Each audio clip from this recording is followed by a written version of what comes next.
So if a lot of you, or maybe if you watch the episodes, you know that I'm Filipino, and I moved to the United States when I was 6 in New York, and I didn't know any English.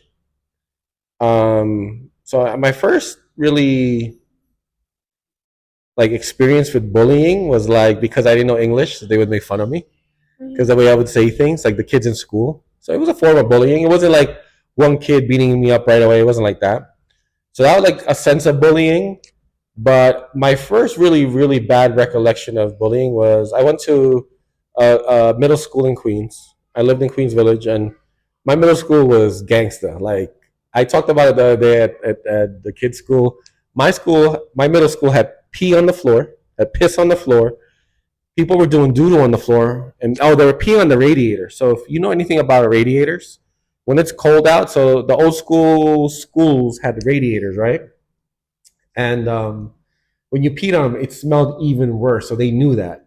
So people would pee on the radiators. That's how they would heat the school up.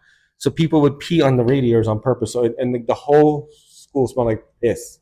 It was just so bad. That's so disgusting. It was like a school from the movies. Like you ever watch like a movie back in the 80s or 90s? Like it was a bad school. It was like that was my school back then. I'm not gonna say the school's name, but um, so anyway, I'm going to that school. I'm in middle school. It's like sixth grade, seventh grade, eighth grade. Nothing but anxiety because my public school is really nice. Bunch of nice kids in the public school, but you go to the school, it's kind of not in the best neighborhood.